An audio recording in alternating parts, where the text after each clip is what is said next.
All right, let's jump right in. I know you're really interested in the whole investment scene in Kenya and East Africa and how it all connects to the bigger picture of what's going on in Africa geopolitically. So we're diving deep into this UN report on financing for sustainable development. And it's a pretty dense report. Yeah, there's a lot to unpack here, but honestly, there are some real gems hidden in here that could seriously change the way you approach the region, like how you think about investing, or even just understanding the overall dynamics. Yeah, for example, one thing that really jumped out at me was how this report kind of challenges the assumption that, all this global investment is automatically trickling down to developing nations. Right, because on the surface, it looks like good news, right? Global FDI flows went up by 3% last year, hit $1.37 trillion. That sounds promising. Yeah, it does. But here's the thing, investment in developing countries actually dropped. Dropped. Yeah, by 9%. Wow, so for someone who's really interested in the Kenyan market, that's a pretty big red flag. I mean, what's going on there? Is Kenya just getting overlooked, or is there something more fundamental happening? Well, the report dives into that. It talks about a few factors that are contributing to this. One is this rising protectionism that we're seeing globally. Okay, so countries kind of looking inward, focusing on their own interests, Exactly. And then there's the increasing complexity of financial systems. which makes it harder for developing countries to access capital. Right, exactly. And then, believe it or not, the report even points to a lack of trust. Like a lack of trust in the global community's commitment to these development goals. So it's like a credibility issue. If investors don't believe that these goals are actually going to be met, they're less likely to put their money in. Exactly. And these might seem like kind of abstract issues, but they have a real impact on how much investment Kenya can actually attract. So for an investor, this is about way more than just picking the right sector in Kenya. It's about understanding these global forces that are at play that might make Kenya seem riskier than it actually is. Yeah, and risk often equals opportunity. That's true. There's always a flip side. The report actually highlights how entrepreneurs who can kind of, innovate and create solutions that are really attractive to investors. The ones looking for the next big thing. Exactly, they can actually benefit from this gap. It's all about finding those solutions that are both sustainable and profitable. Okay, so let's talk about debt relief for a second. The report mentions things like the G20 Common Framework for Debt Treatment and some of the new tools the World Bank is using for crisis preparedness. I mean, are these actually making a difference, or are they just kind of delaying the inevitable? It's a good question, and it's not a simple answer. I mean, debt relief is obviously critical for a lot of developing countries, including Kenya, but the report, it pushes us to think deeper. It asks, are these measures truly effective? Are they providing relief in the long term without compromising social and economic well-being? Yeah, because for someone who's working on policy in Kenya, that's the key question, right? Are these debt relief programs just creating more vulnerabilities down the road? Exactly. And the report seems to suggest that simply throwing money at the problem isn't enough.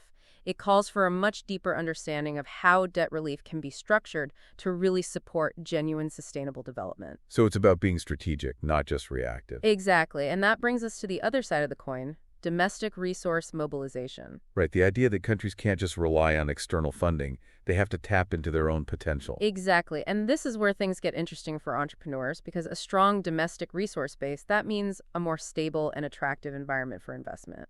So if Kenya can effectively mobilize its own resources, it becomes less dependent on aid, less dependent on external factors, and it can chart its own course. Exactly. It takes control of its own destiny. But of course, Kenya faces some serious challenges. Yeah, things like weak tax administration and all these illicit financial flows, that's money leaving the country illegally. Those are not easy problems to fix. No, they're not. But the report does offer some potential solutions, some concrete steps that countries can take. It suggests modernizing tax systems and combating tax evasion.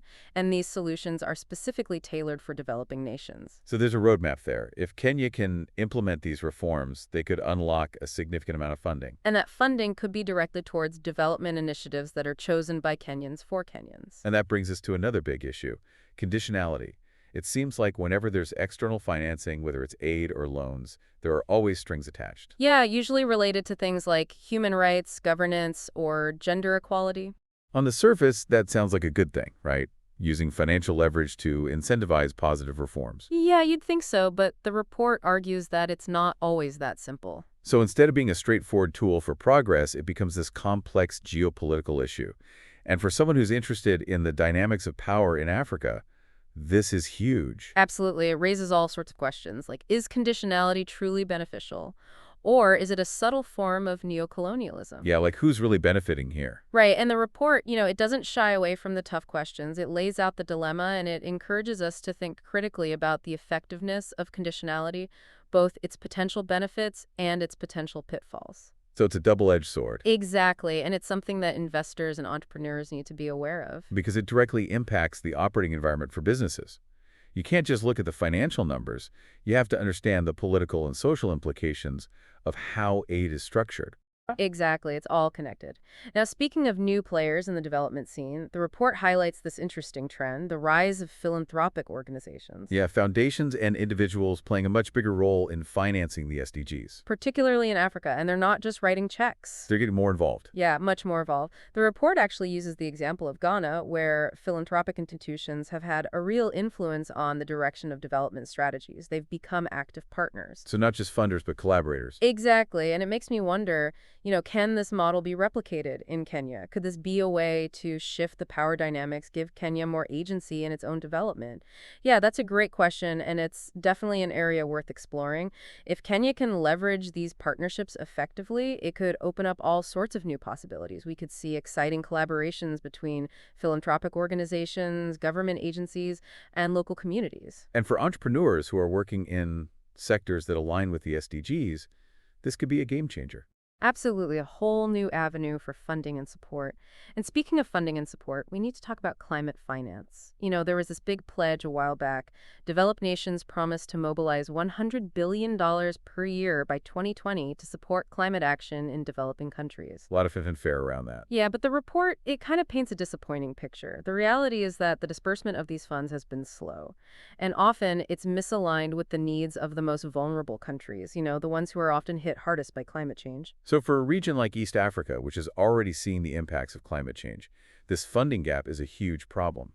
But I also see a potential upside here. Oh, absolutely. The report highlights this growing demand for investment in climate adaptation and resilience, particularly in regions like East Africa. This gap, it represents a massive opportunity for investors and entrepreneurs. So we're talking about things like drought-resistant crops, water-efficient technologies, renewable energy systems, early warning systems for extreme weather. Exactly. All these things, and these are all areas that are ripe for investment and entrepreneurship. And the report emphasizes how crucial domestic resource mobilization is here, too. So if Kenya can strengthen its own financial capacity, they can invest more of these climate-smart solutions. Which then creates a more attractive environment for both domestic and foreign investment. It's like a positive feedback loop. It is, and the report highlights a really interesting example. It talks about the African Development Bank and their innovative use of something called hybrid capital. Yeah, hybrid capital is a fascinating mechanism. It's basically a way to combine features of both debt and equity.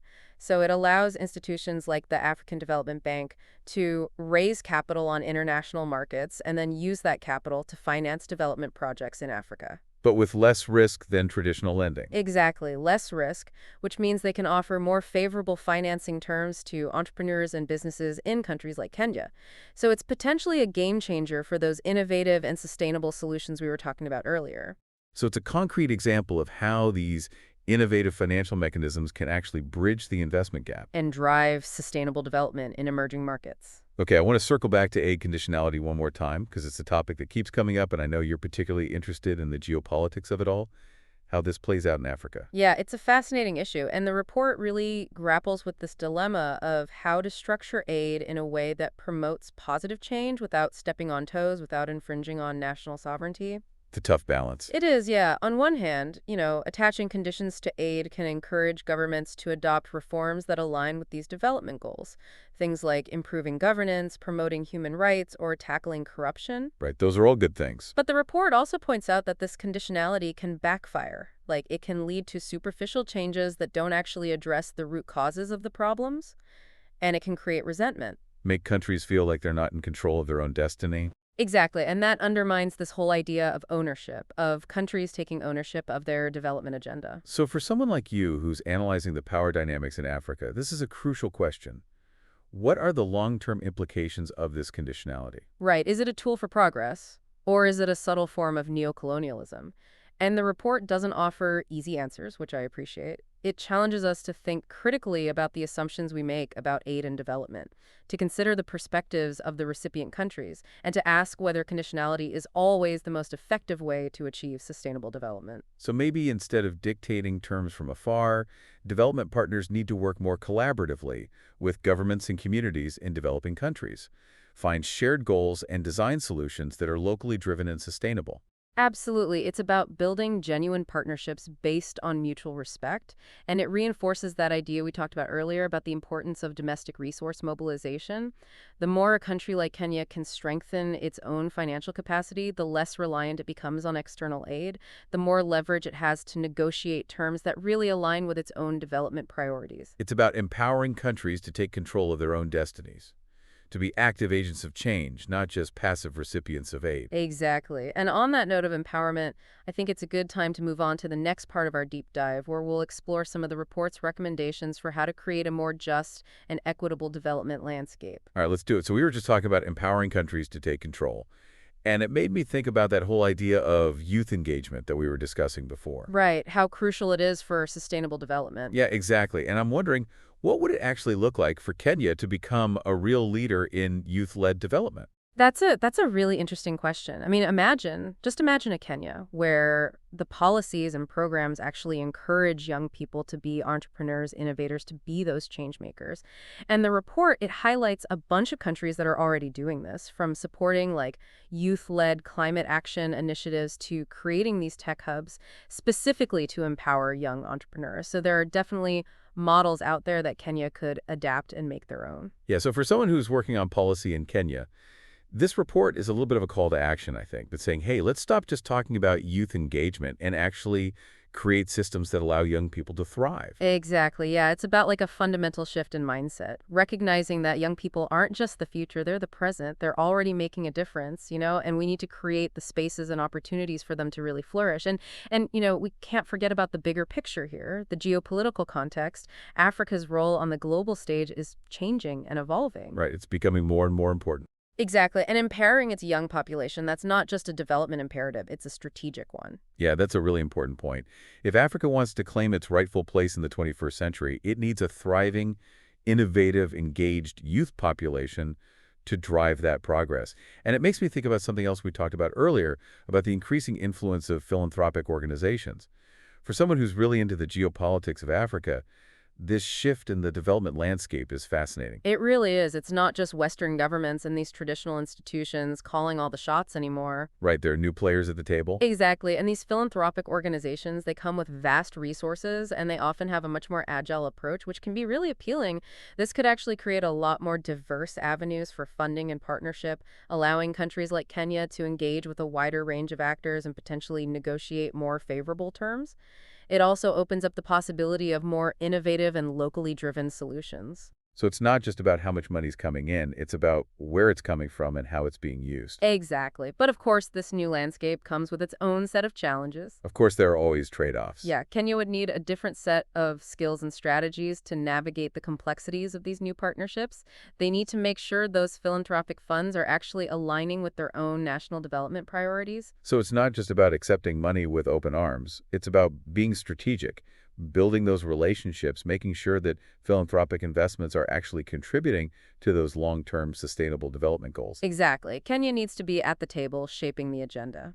Now, let's think about the investment landscape for a moment. We've talked about how the flow of foreign direct investment to developing countries is declining. Not exactly a rosy picture. Not really, no. And the report paints a pretty sobering picture of the current state of climate finance, too. Despite all those promises, all those pledges from developed nations, funding for climate action in developing countries just hasn't reached the levels that were promised. Which is a huge problem for a region like East Africa that's already experiencing those climate change impacts firsthand. Exactly. Prolonged droughts, devastating floods. I mean, the region is really facing the consequences of a warming planet head on. But this challenge also presents a really significant opportunity for investors. You're absolutely right. The report really highlights this urgent need for investment in climate adaptation and resilience, particularly in those vulnerable regions like East Africa. So we're talking about things like drought-resistant crops, water-efficient technologies, renewable energy systems, early warning systems for those extreme weather events. Right, those are some big ones. All of those are ripe for investment and entrepreneurship, and we're talking about a lot of potential for growth here. And again, the report stresses how important that domestic resource mobilization is. So Kenya investing in itself. Exactly. If Kenya can strengthen its own financial capacity, they can invest more in that climate-smart infrastructure, and that makes them more attractive for both domestic and foreign investment. It's like creating a virtuous cycle. Domestic resource mobilization leads to more investment in climate action, which strengthens the economy, attracts even more investment. It's a win-win. And, the report actually brings up this specific example that I thought was really interesting. Oh, yeah. Yeah, it talks about how the African Development Bank has been using this innovative approach called hybrid capital. Hybrid capital. I haven't heard of that. Yeah, it's kind of a new thing. It's basically, well, to put it simply, it combines elements of both debt and equity. It's a way for institutions like the African Development Bank to raise capital on international markets.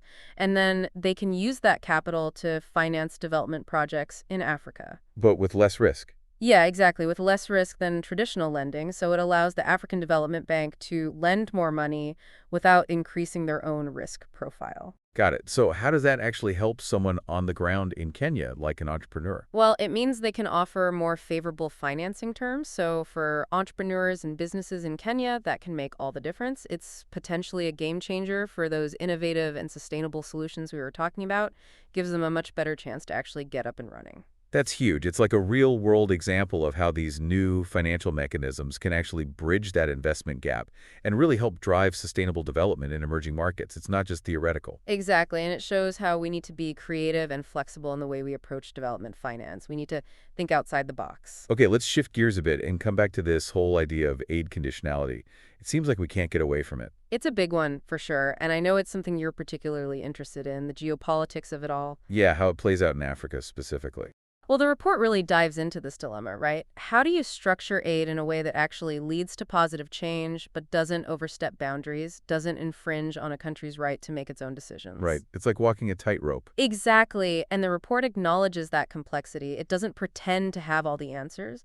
On the one hand, if you attach conditions to aid, it can incentivize governments to adopt reforms that align with these development goals. We're talking about improving governance, promoting human rights, tackling corruption. Yeah, on the surface, those all seem like good things. They are, but, the report also points out how this can backfire. Right, we talked about that before, how it can be counterproductive. It can lead to these superficial changes that don't really address the root cause of the problems, and it can lead to resentment, right? Countries feeling like they're being told what to do. And ultimately, that undermines their ownership of their own development agenda. So for someone like you who analyzes these power dynamics, this raises some really important questions. What does this conditionality actually mean for the relationship between those developed nations and developing countries like Kenya? Is it truly helping, or is it just another form of control? It's a big question. Is it a tool for progress, or is it a subtle form of neocolonialism? And the report doesn't give us any easy answers. It just makes us think critically about how aid and development actually work, to consider the perspectives of those recipient countries, and to ask whether conditionality is always the best way to achieve those goals. So maybe we need to rethink the whole system. Instead of these top-down approaches where donors are calling all the shots, maybe we need a more collaborative model, where both donors and recipient countries are held accountable. I think so, yeah. A move towards what the report calls mutual accountability. That means recognizing that everyone involved has a stake in the success of these development initiatives.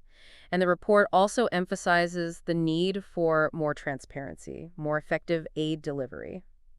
Aid that actually reaches the people who need it most. Exactly, and I think this is where technology could play a really important role. Things like digital tools and platforms can help us track aid flows, monitor projects, and measure impact in a much more effective way. So it's about using technology to create more accountability, which can help build trust, reduce corruption, and make sure that aid is actually being used effectively. Exactly. It's about making the whole system work better for everyone. And that's really what this report is all about. It is, and it's about empowering countries like Kenya to chart their own course, to determine their own destinies. Exactly. And I think that's a great place to transition to the last part of our deep dive, where we'll look at the report's specific recommendations for creating a more just and equitable development landscape, one where everyone has the opportunity to thrive. We've been talking about empowerment and agency, and it makes me think about something the report really emphasizes: moving beyond just looking at GDP as the only measure of progress. Yeah, it's a really important point. True development isn't just about boosting those economic It's numbers. about people, right? Exactly. It's about improving people's lives, creating opportunities for everyone, and making sure that economic growth is both inclusive and sustainable. It has to benefit everyone, not just a select few. So for an investor, this means thinking differently, looking beyond just the financial returns, and really considering the social and environmental impact of their investments. Exactly. Investors are asking themselves, is this investment going to create jobs? Is it going to contribute to the community in a positive way? Is it protecting the environment? These factors are becoming a much bigger part of the decision-making process. Especially for those who are into impact investing. They want to see their money making a difference in the world. Right, exactly. And in the East African context, we're already seeing this shift towards a more holistic view of development happening. More and more businesses and investors are embracing sustainability, social responsibility, impact investing. It's becoming mainstream. So for someone who's interested in the Kenyan market, it's not just about finding any opportunity. It's about finding the right opportunity. Yeah, the ones where profit and purpose are aligned, where you can make money and make a difference at the same time. Exactly. So let's get down to brass tacks for a second. If I'm an investor and I'm looking at Kenya, where should I be focusing my attention? Given the declining flow of traditional FDI, where are the real opportunities right now? Well, the report doesn't offer a crystal ball, unfortunately, but it does highlight a few key sectors that are attracting a lot of interest from investors, especially those who are looking for opportunities that align with the SDGs. Okay, so what are we talking about? Renewable energy is a big one, sustainable agriculture, healthcare. These are all areas where there's a real need and they offer significant growth potential. Kenya has so much potential in those areas, right? It does. And the demand is only going to increase as the population grows and as the impacts of climate change become more severe. But the report also cautioned that understanding the local context is critical. Right, so it's not enough to just understand the global trends. You need to get a feel for what's happening on the ground in Kenya. Exactly. It's about going beyond the headlines, digging deeper, understanding the realities, talk to the local entrepreneurs, the community leaders, the policymakers, get a real sense of the nuances of the investment landscape. It's about doing your homework, really understanding the market before you jump in. Exactly. Now, we've talked a lot about investors, but what about the entrepreneurs, the people who are already in Kenya, building businesses, creating solutions? What are some of the key takeaways for them? Yeah, what do they need to know? I think the biggest one is innovation. Given the declining flow of traditional FBI, entrepreneurs need to be incredibly creative in how they approach securing funding and building sustainable businesses. We've talked about the potential of hybrid capital, philanthropic funding, but there are other avenues to explore too. What else is out there? Things like crowdfunding, impact investing, venture philanthropy, these are all gaining traction. It's not just about finding any funding, it's about finding the right funding, the kind that aligns with your vision and values as an entrepreneur. And it's about building businesses that are designed for impact right from the start. You have to be able to answer the question, what problem are you solving? How are you contributing to those SDGs? How are you creating value for your community? Because that's what investors are looking for now. So it's a different mindset. It's not just about building a successful business. It's about building a business that's making a difference in the world. Exactly. And it's about proving that you can do both, that you can be profitable and make a positive impact. It's about finding that sweet spot where doing good and doing well really come together. Okay, so we've talked about investors and entrepreneurs, but this report also has a lot to say to those policymakers, those development partners who are working in Kenya and East Africa. We've discussed this idea of aid conditionality quite a bit. I'm curious, what does the report offer as an alternative? What's the next step? Well, it advocates for a shift towards something called mutual accountability. So instead of this top-down approach where donors are dictating the terms, it's calling for a more collaborative model where both donors and recipient countries are held accountable for achieving those agreed-upon development goals. So it's about moving away from that traditional donor-recipient dynamic and building more equal partnerships, relationships that are based on respect and shared responsibility. Exactly. It's about recognizing that both sides have something to contribute and they both have a stake in the success of these initiatives.